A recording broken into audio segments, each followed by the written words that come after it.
Despite Snezhnaya being the most hyped up region in Genshin Impact's history, the most startling piece of information we got from the version 7 special program was this offhand comment about khaenri'ahs being descendants of the CITATIONS. Well, I think we all kind of had the sense that her son, at least, was connected to the khaenri'ahs, but she's somehow the ancestor of all khaenri'ahs? How does that work, exactly? Because, on the one hand, khaenri'ah is a bit of a nebulous term since it can refer to people from Teyvat who migrated to khaenri'ah plus their descendants, or it can reference the pure-blooded khaenri'ahs who should be descended from the founders of khaenri'ah, and also aliens. Now, I really doubt the Teyvatian migrants and the aliens are related to the CITATIONS, but that leaves us only with the so-called pure-blooded khaenri'ah nobility. And while it is certainly possible for her to be the ancestor of these khaenri'ahs, the idea comes with so many timeline discrepancies that I have no idea how to resolve this unless Tsaritsa Anastasia is actually a fabricated identity, and her real identity is actually that of the very first angel who led the very first rebellion against the heavenly principles. I am, of course, talking about Koitar. Now, the idea of a Koitaritsa is not new. Heck, it's not even my idea originally. But my goal today isn't to explain why the Tsaritsa is Koitar. My goal is to explain why it might be necessary for the Tsaritsa to be Koitar if the Tsaritsa is actually going to be the ancestor of the khaenri'ahs. Because I honestly don't understand how this can work based on the information we currently have. Maybe the developers will give us more information in Snezhnaya that will make this make sense, but I am a bit dubious. But I'm far less dubious about the sponsor of today's video, Path to Nowhere. Path to Nowhere is a criminally underrated story-heavy real-time strategy/tower defense RPG for iOS and Android. You'll be playing as the chief of the Minos Bureau of Crisis Control, which is a rather strange prison system built to contain people who possess supernatural abilities called sinners. As the chief, you'll need to navigate through a dark, dangerous world full of urban legends, supernatural phenomena, and political intrigue while commanding these sinners in strategic real-time tower defense combat. In Path to Nowhere's latest version, the Pale Blue Firmament, the story enters a brand new saga. 2 new chapters will be added to the main story alongside 3 new characters. Celine is a scholar dedicated to studying history and anthropology with extensive knowledge on this city's hidden past and secrets. And then we have Isomer, who is the logical, rational, and efficient director of the Ring Research Institute. Both Celine and Isomer are SSR characters, while this visually striking cyberpunk beauty is Pixel, and she's an SR character, but also my favorite design of the bunch. And for a limited time, you'll be able to select a free S-rank character from the Radiant Call event, and you'll get over 24 free pulls. They've also added several new attires like this gothic number for Kokolik, aptly named Awaken from the Crimson Night, and this fabulous free attire for Pine. You can get all these rewards and more when you download Path to Nowhere using my link in the description box. So do it, click it, you know you want to. A big thanks to Path to Nowhere for sponsoring this video, and now we shall proceed with the explanation as to why the Tsaritsa can only be the progenitor of the khaenri'ahs if her real identity is Koitar. Or there's some timey-wimey shenanigans going on. But I don't like timey-wimey things, so I'm going to ignore it. Now, because the biggest problem I had with the Tsaritsa being the progenitor of all khaenri'ahs has to do with the timeline, a solid understanding of the timeline is required in order for me to make any arguments at all. So we're gonna start things off by going over what we know about the timeline currently.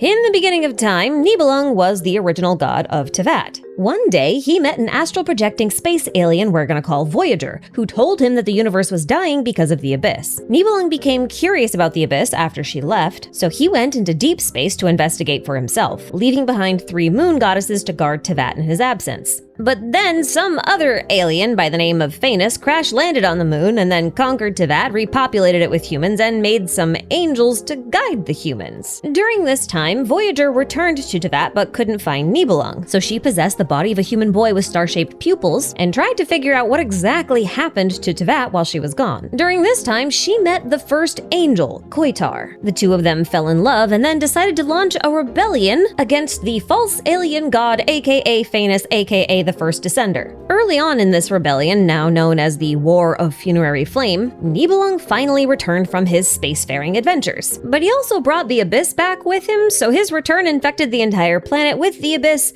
and after a quick scuffle with the alien god, he kind of vanished. Then the alien god/first descender used celestial nails to purge the land of the abyssal contamination, and destroyed countless civilizations in the process. They of course punished all of the angels, but Koitar specifically had her memory wiped before she was locked up in a sort of prison in Amsvartnir. But no one knows what happened to Voyager. Koitar apparently told Voyager to leave Teyvat during the war, but there are other legends that say Voyager's memories were also wiped. Either way, it doesn't appear that they've left Teyvat because Sartology has sent Skirk to Teyvat to look for Voyager, so at least he thinks Voyager is still in Teyvat, somewhere. Now, Koitar eventually recovered all of her memories and made her way back to Hyperborea to wait for Voyager's return, because he promised her that he would return one day. And Hyperborea was the most logical city to return to, because it was the city that Voyager and Koitar governed over together. But only the ruins of Hyperborea are still around, because the city itself was destroyed by a celestial nail immediately following the War of Funerary Flame. And that was the case for a lot of other civilizations, but notably Solvindignir.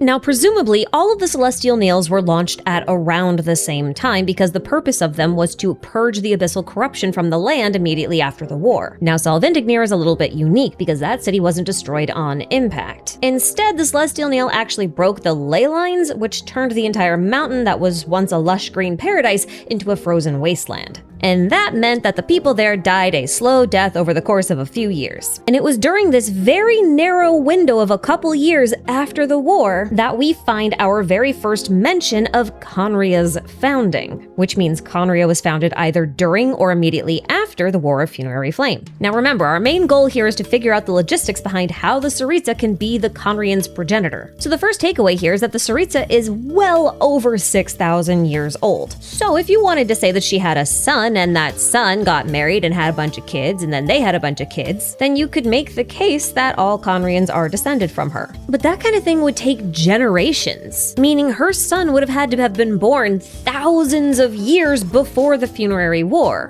which isn't impossible, there's just no record of that. But even if you did manage to square that circle, there's one much bigger problem with this idea. See, the Tsaritsa's lover / the presumed father of her child is heavily implied to be the third descender Saralainen in both Hymns of the Far North and Ballad of the Fjords. And this is problematic because Saralainen doesn't appear until a long time after both the Funerary War and Khaenri'ah's founding. Most, if not all, legends tie Saralainen to Hyperborean ruins that are described as very ancient. And we know he died before the Archon War because the Archon War was a contest to receive a gnosis, and the 7 gnosis were made from the deceased Saralainen's remains. Now, according to Hymns of the Far North, Saralainen died while still courting the Tsaritsa. So the two weren't married at that point, and it's pretty unlikely that since they were just courting, they would have had a child. And barring some time travel shenanigans, I don't think that child can actually be the progenitor of the Khaenri'ahs at this point because Khaenri'ah has already been established, like thoroughly established for probably 1,000 years. Something isn't adding up here, which means that we have to change some of the variables. For example, maybe there's a reason why the developers said that all Khaenri'ahs are descended from the Tsaritsa and not Saralainen, meaning Saralainen may not be a Khaenri'ahn ancestor. Khaenri'ahs may only be related to the Tsaritsa. Now, you could make the case that the Tsaritsa actually birthed this whole lineage herself, in a process kind of mirroring what Egeria did in Fontaine with the Oceanids. And although that idea is viable, it's very difficult to say what the Tsaritsa's motivation would have been. And here's the other thing. Khaenri'ah was founded as a nation of wartime refugees. And if we assume that those refugees had at least some relation to the Tsaritsa in one way or another, those refugees should have been from Snezhnaya. And the only humans in Snezhnaya were the Hyperboreans, which means Khaenri'ahs are most likely descended from Hyperboreans. But if that's true, then the Tsaritsa had to have made the Hyperboreans, which we know she didn't, because the Heavenly Principles made the Hyperboreans. Besides that, the most prominent non-human leader in Hyperborea wasn't the Tsaritsa,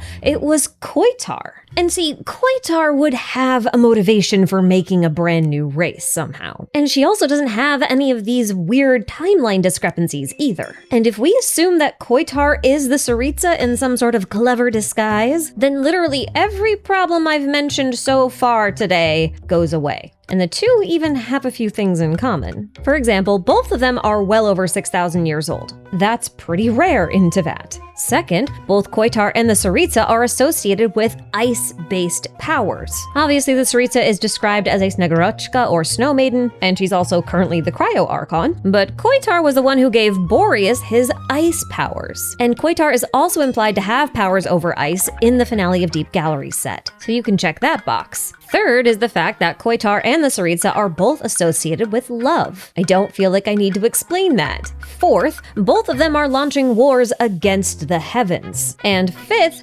both of them fell in love with an Outlander. Now, this is not a complete nor is it a comprehensive list, but I think it's enough for you to see that there is a bit of paralleling going on here. In fact, they even have some parallels when it comes to motherhood. See, Koitar only recovered her memories after chanting Boreas' name over and over and over again, because that's when she realized she subconsciously named him after her city of Hyperborea. But what's most fascinating about this is the fact that Boreas called Koitar mother. So I think it's possible that Boreas helped her recover her memories by reminding her of her son. Although it's worth pointing out that she doesn't mention a son in her writings when she talks about returning to Hyperborea to wait for Voyager's promised return, so either she doesn't have a son or she believed her son was dead. Both are equally possible. Now remember, after Koitar regained her memories, she left Nodcry and returned to Hyperborea specifically to wait for Voyager's promised return. Meanwhile, the man who would become the Bel-Yit Tsar went on an expedition to Hyperborea and returned with an interest in Descenders, the Abyss,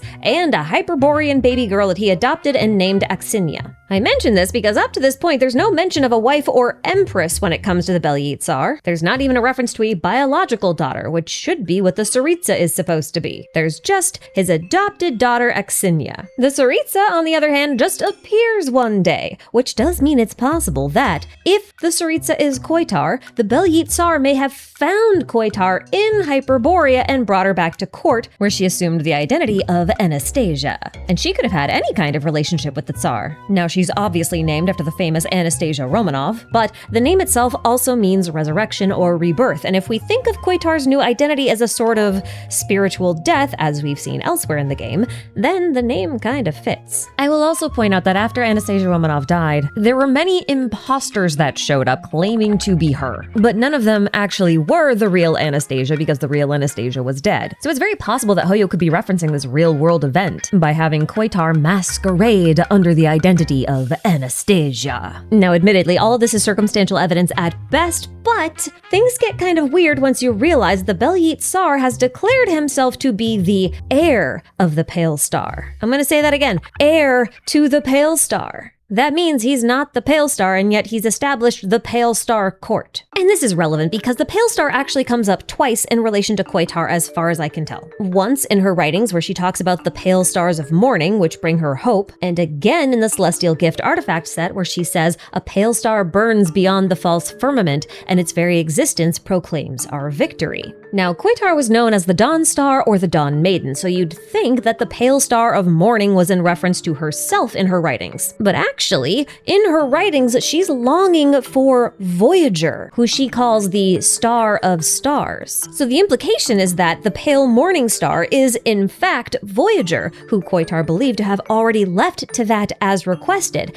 Ergo, she thought they were beyond the firmament. That said, it is possible that the Pale Star references both of them. After all, the Dawn Star or Morning Star is also the Evening Star. They are twin stars, or like paired stars. So it makes sense to me if the Pale Star actually references both of them, or at least symbolizes their bond. You know, something like the Pale Star army rising up against the false god. Now, if the Bel-Yit Tsar really is the heir of the Pale Star, then he's either trying to continue the work of Koitar and Voyager, so like uniting people under the banner of their legend, or he's their heir, literally, like their son. A weird idea to be sure, but I'm also not the first to have it. To my surprise, Cat with Blue Hat did a deep dive on this before the special program even dropped, and the evidence he provides for the Bel-Yit Tsar to be the Tsaritsa's son is pretty compelling. But if we assume that the Tsaritsa is Koitar, then the Bel-Yit Tsar would be the son of Koitar and Voyager, which means that this kid might actually be the Bel-Yit Tsar. 3 really important things to note here. First, the kid has stars in their eyes, just like Voyager did.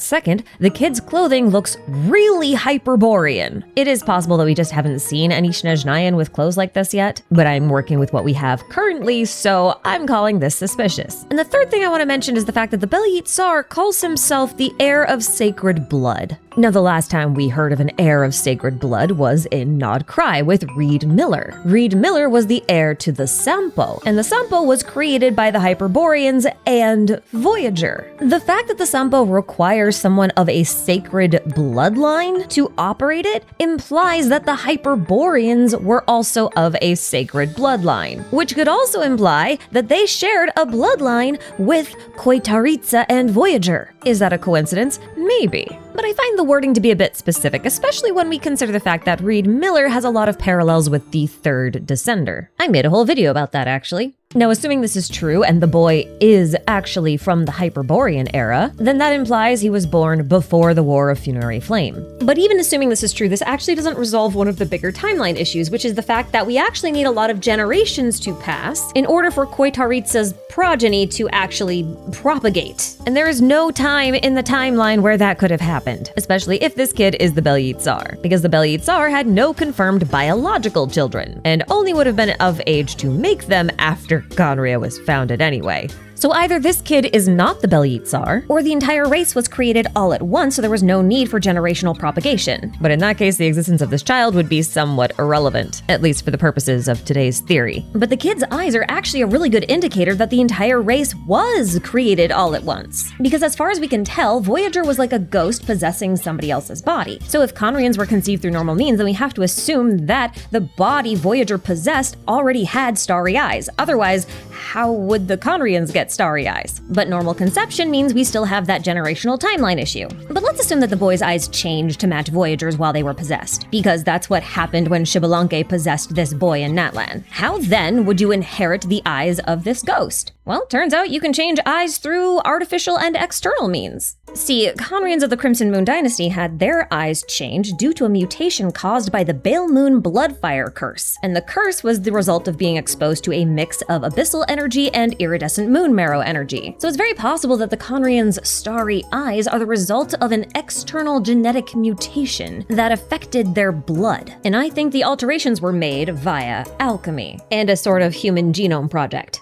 See, Voyager was actively trying to prepare Hyperboreans for space travel. The problem is, space is full of the abyss, and humans are too susceptible to abyssal corruption. So if they want to set out on an interstellar voyage, they're going to need to adapt to a more abyssal climate. In other words, they're going to need to become a little bit more like Skirk's people. Now, we know that Hyperboreans had some really advanced genetic science, and they were studying evolution specifically. So I think it's very possible that Voyager and Koitar were attempting to tamper with the human genome in order to give them some sort of abyssal resistance. And that may or may not have involved giving them some of khaenri'ah's blood. You remember how the Bel Tsar declared himself to be from a sacred bloodline? And how that's oddly similar to how Reed Miller was supposed to be from a sacred bloodline? Well, Reed Miller is descended from the Frostmoon Scions, and the Frostmoon Scions have sacred silver blood. And those same Frostmoon Scions are descended from the Hyperboreans. So I don't think it's a stretch to say that Hyperboreans had some kind of special blood. And that sacred blood may have been the result of tampering with their own genomes. And if Khaenri'ahs really are descended from Hyperboreans, then Khaenri'ahs may also have sacred silver blood, or something like it,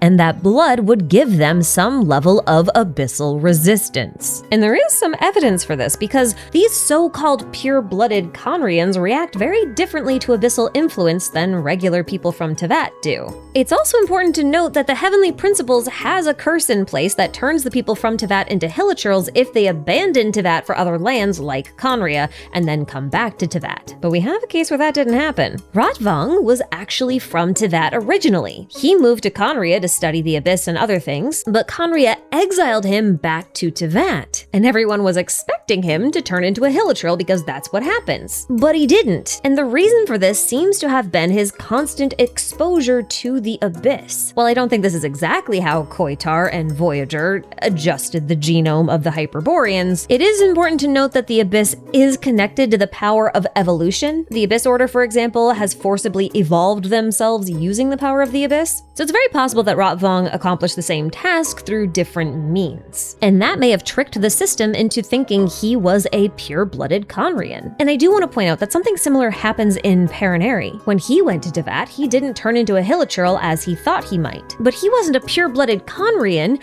he was an outsider, an alien, which means the system isn't checking for whether or not someone is a pure-blooded khaenri'ah. They're checking to see if someone has a certain trait. So while it's not literal, I do think it's very possible that Koitar and Voyager technically made a whole race of superhumans out of the Hyperboreans. And that's why they're descendants of them. This idea fits really nicely with Hoyo's recent references to the Book of Enoch and the Temple of Space. In that book, angelic watchers had superhuman children with regular humans, and God hated those children and tried to obliterate them. Koitar was an angel, a watcher in this case, while Voyager, while technically the ghost of an alien, was in the body of a regular human. So their artificially augmented Hyperboreans are like their children, their Nephilim. Which is funny because the Bible actually references the Nephilim a lot, although not necessarily by that name. And it's said that the Nephilim actually survived God's wrath by hiding underground. And where did the Hyperborean refugees who founded khaenri'ah go? Underground. Now obviously they were trying to hide from the heavenly principles who notoriously smites humans that have altered their own genetics or who were created through alternate means like Egeria with her Oceanids, but underground is also where the abyssal energy is.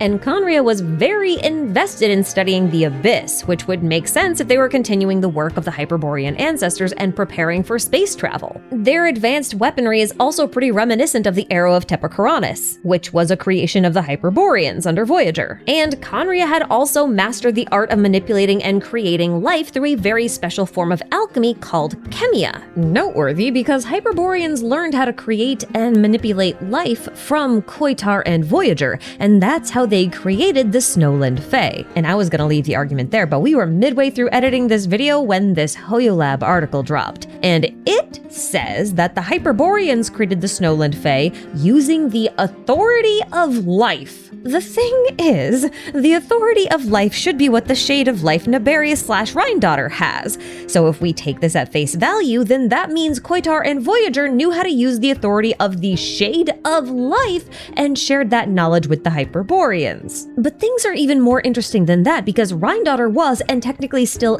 is, a khaenri'ah alchemist and a master of the art of khaenri'ah. And she only became a Shade when she ate the heart of Naberius that she found hidden within a domain somewhere, and I think that domain might have been in Hyperborea. See, technically it's possible that Koitar and Voyager were able to capture and kill the Shade of Life and then use her heart, the center of her authority, to master the art of creating life. And if that's the case, then it's very easy to see how and why Naberius' heart was hidden within a domain waiting for Rhindaughter to find it. I would also assume that the Shade of Life might be the weakest of the Shades in terms of combat prowess. And if memory serves, Koitar and Voyager only did all this stuff over the course of like a decade, so it's possible that no one noticed Naberius was missing for quite a while. After all, Asmodee's only been missing for about 500 years, and they're only now starting to become concerned about it, so like, seems reasonable. But in the context of this khaenri'ah theory, it is worth pointing out how the Tsaritsa made contact with Rhindaughter in the Snezhnaya trailer,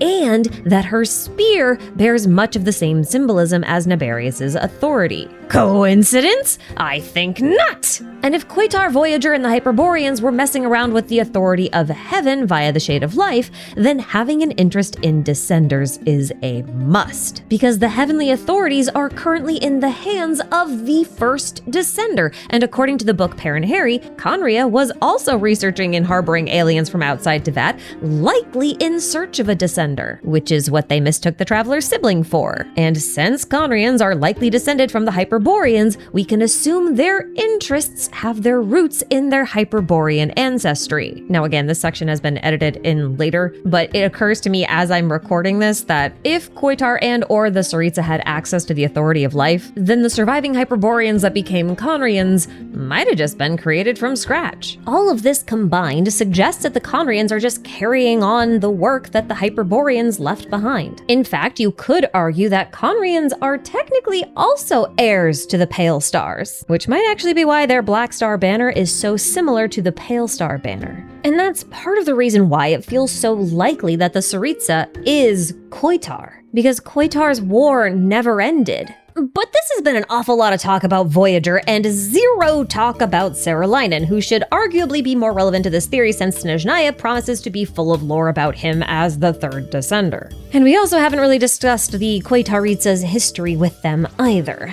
Well, that's not entirely true. Technically, we've been talking about Saralainen this entire time. Because if we're assuming that the Tsaritsa is Koitar, then Voyager must be Saralainen. Let me explain. Unlike the fourth descender, the Traveler, Voyager lacked a body and was therefore something more akin to a ghost. Now, I don't know about you, but I'm not sure if a ghost can be considered a descender. However, if that ghost was to, say, acquire their own body instead of possessing somebody else's, they would suddenly become a complete entity and could therefore potentially become a descender. Now, Koitar believed that Voyager would one day return to Hyperborea, which means at the very least, Voyager left the body of Soidervoinen. But other legends into that say that Voyager also lost all of their memories just like Koitar did. Now, a ghost without memory feels a bit like an empty soul, and that empty soul has the potential to be reincarnated into a new form. And I think that form is Saralainen. Now, I do want to point out that in the special program, the developers said that Saralainen arrived in Tevat from outside of it, meaning Saralainen is an alien. They say he landed in ancient Snezhnaya, which is exactly where Voyager landed the first time. So it's very possible that these two events are the same event. But it's also possible they're not, and that these two aliens are completely unrelated. But it is worth pointing out that Voyager and Koitar's identity as the Pale Star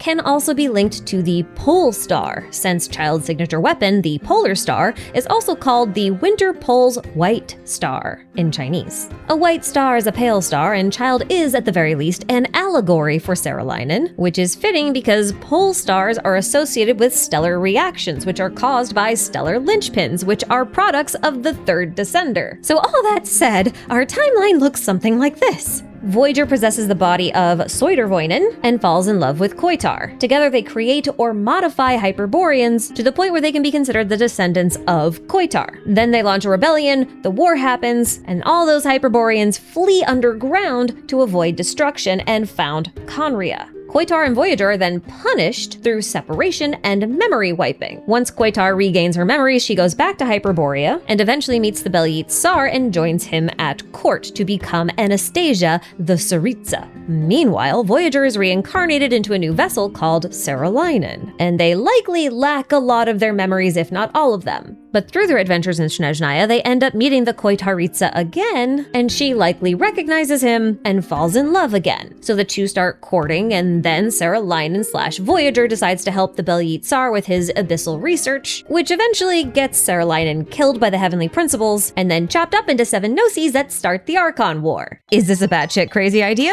Yes. Yes, it is. And it is contingent on so many things being true, and I don't really know how likely that all is. I mean, everything I listed here could just be allegorical or a series of very unfortunate coincidences. Or it's possible that I and many others have misunderstood something about what the developers said, and that they didn't mean to imply that all khaenri'ahs were descended from the Tsaritsa, but maybe just that all surviving khaenri'ahs were related to the Tsaritsa. So like just the Eclipse dynasty. And if that's the case, then a lot of these timeline issues just become irrelevant, because the Eclipse dynasty is first mentioned around the time of the Archon War, which puts their creation after the death of Saralainen. And if that is the case, then it means the Tsaritsa is probably really just a regular Snegorochka who fell in love with Saralainen, and that Saralainen really has nothing to do with Voyager. And this whole thing is just a very simple tale of elaborate revenge. It would also equally be possible that the Tsaritsa is actually the Belyet Tsar's adopted Hyperborean daughter, Axinia. She was, after all, a very accomplished alchemist, specializing in the creation and manipulation of life. And if you want to know more about that idea, a lore buddy of mine, the Runeko, made a whole theory about it, so I'll link it down below. In any case, we'll find out the truth soon enough. I just had to get these ideas out of my system so I could square the timeline for my own sanity. I didn't mention this earlier, but I am working on a complete timeline video for Genshin, and I was having a bit of a meltdown trying to square these lore discrepancies. This video is the result of that. And even if the theory is rather unlikely, I do want to say